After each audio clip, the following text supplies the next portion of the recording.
سلام درودی به پایان با کلی مخلصان برنامه در شبکه‌های اجتماعی. فردوس خورسند تاپ خبرهای ورزشی را میگوید. آغاز میکنیم.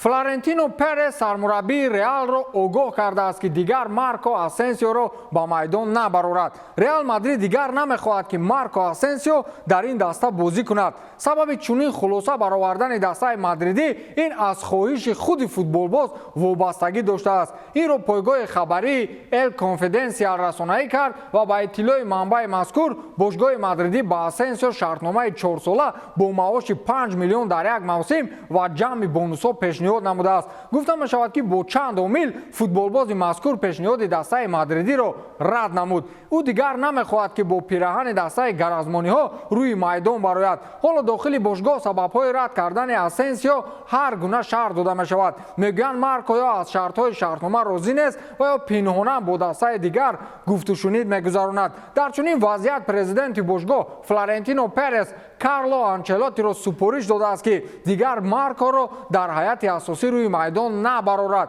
فروختن مارکو آسنسیو در این موسم قریب که غیر امکان است. نوبسته از آن که شرطنامه‌اش با گرازمانی ها به پایان رسیده است، ولی تا حال هیچ دسته رسما به او توجه نکرده است. پرز به آن امید می‌بندد که در صورت امکان بازی ندادن آسنسیو برای اگنت فوتبالباز خورخه مندش یافتن دسته نو مشکل می شود. در این حال آسنسیو مجبور می شود که شرطنامه 4 ساله با این دسته به امضا رساند. پرز آنچلوتی را آنگونه سپارش داده است که گویا بیچاره آسنسیو هر روز بازی می کند. در اکثریت دسته ها هستند بازیگرانی که حالا یگان مرتبه روی میدان نبرآمدند، کمش 2-3 میلیون معاش میگیرند. نسته برای ما هم همین خیلی یگان دسته. مقصد من هم در کرسی احتیاطی نقض میشینم.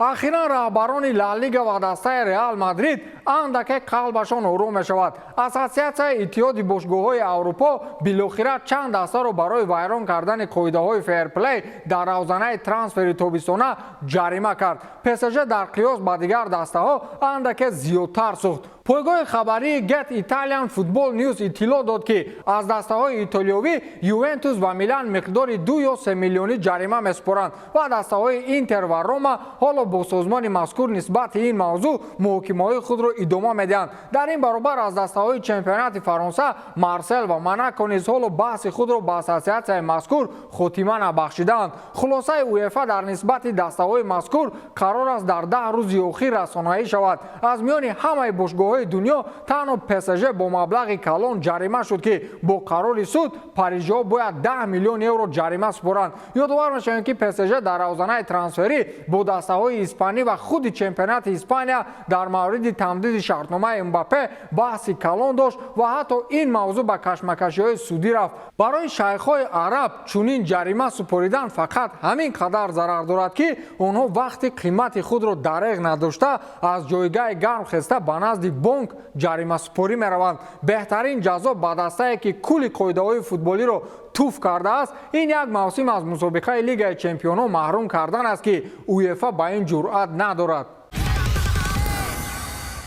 ما دیروز گفته بودیم که خاتمه بخشیدن کریر ورزشی از جانب مشزنها تا پیشنهاد شدن پول کلانتر است. حالا در فضای باکس همه درباره رقابت احتمالی الکساندر اوسیک و تایسون فیوری گپ میزنند. فیوری در نوبت خود اوسیک را رقیب ارزنده نمیشمارد و با پیندارش او تنها به خاطر پول با این برخورد راضی می شود. یعنی اگر پول کلانتر پیشنهاد کنند پس او آماده است که دیگر باره بعد خاتمه کریرش به رینگ باکس برگردد. او با پولداران جهان وقت داد تا مبلغ خواسته او را برای این رقابت پیشنهاد نمایند وگرنه نمی شود. او در صحیفه خود نوشته است که هر کسی میخواهد این رقابت را تشکیل کند با آنها 7 روز وقت میدهم تا 1 سپتامبر نزد من با پول کلان بیاید. اگر که نه پس به همه‌تان تشکر زیاد، من در نفقه‌ام. پیشنهادات خود را به حقوقشناس من توسط حجت پیشنهاد نمایید. بازی سر می شود. نوشته است تایسون فیوری. اگر چنین رویداد به میان آید پس اوسیک و فیوری برای عنوان چمپیونی مطلق مبارزه میبرند که گمانم یکی از برخوردهای بهترین تاریخ هم عنوان داده می شود. اگر پولداران جهان این کار را تشکیل کردن نمیتوانند باور کنید بلاگران ما تشکیلش میکنند. زود یک کارت میکشند پول جمع کنی رو سر میکنند. месси ва мбаппе бо духтараке акс гирифтанд ки яке аз сабабҳои боқӣ мондани мбаппе дар псж буд. ҳамлагарони псж килиан мбаппе ва лионел месси бо як мухлиси 8-солаи бошгоҳ вохӯрданд. камилаи 8-сола аз синдроми вактерл маҷмӯи нуқсонҳои таваллуд ки ба системаҳои гуногуни бадан таъсир мерасонад азият мекашад. ӯ дар инкишофи дил, сутунмӯрак, гурда, шуш, дасту пой ва мушакҳои тарафи чапи баданаш нуқсон дорад. дар аввали соли ин духтар видеоеро нашр кард ки дар он аз мбаппе хоҳиш кард ки дар псж боқӣ бимонад ва шартномаашро тамдид намояд ва пас аз он бо шарҳҳои таҳқиромез рӯбарӯ шуд. мухлисон махсусан нуқсонҳои камиларо ёдовар шуда ӯро таҳқир мекарданд. ба он хотир ин духтаракро мавриди таҳқир қарор доданд ки мехостанд мбаппе псжро тарк кунад ва ба дастаи реал мадрид бигзарад. килиан мбаппе камилаи 8-соларо дар ниҳоят дастгирӣ кард ва голе ки муқобили дастаи брест зад ба ҳамин духтарак бахшид. имрӯз мбаппе дар базаи тамринии бошгоҳ бо духтар ва падараш вохӯрда ба ӯ тӯҳфаҳо супурда акс гирифт. месси ҳам бо ӯ акс гирифт. гуфта мешавад ки духтарак ва падараш таи 70 километр роҳро тавассути дучарха тай карда ба парк де пренс омаданд ки онҳоро издиҳоми мухлисони псж истиқбол гирифтанд. мухлисони реал ҳамон вақт то ҳадде девона шуда буданд ки ҳатто ҳамин духтаракро таъхир мекарданд. шояд мбаппе ба он хотир реал нарафт ки ба ӯ роналду, касилас ва рамос маслиҳат дода бошанд. онҳо хубтар медонистанд ки реал дар охир чӣ гуна бо футболбозони дастонаш хайрухуш мекунад. челси боз ба арсаи рақобатҳо дар равзанаи трансферӣ баргашт. агар ягон бозингари ҳуҷумкори хуб нахаранд, аниқ томас тухел девона мешавад. челси омода аст ки 120 миллиони худро барои футболбози дастаи милан рафаэл леау масраф намояд. лондониҳо барои хати ҳамлаи чап чанд вақти охир футболбози арзанда меҷӯянд ва дар ниҳоят намояндаҳои англис дари дастаи миланро барои азизтарин футболбозашон португалии 23 сола куфтанд.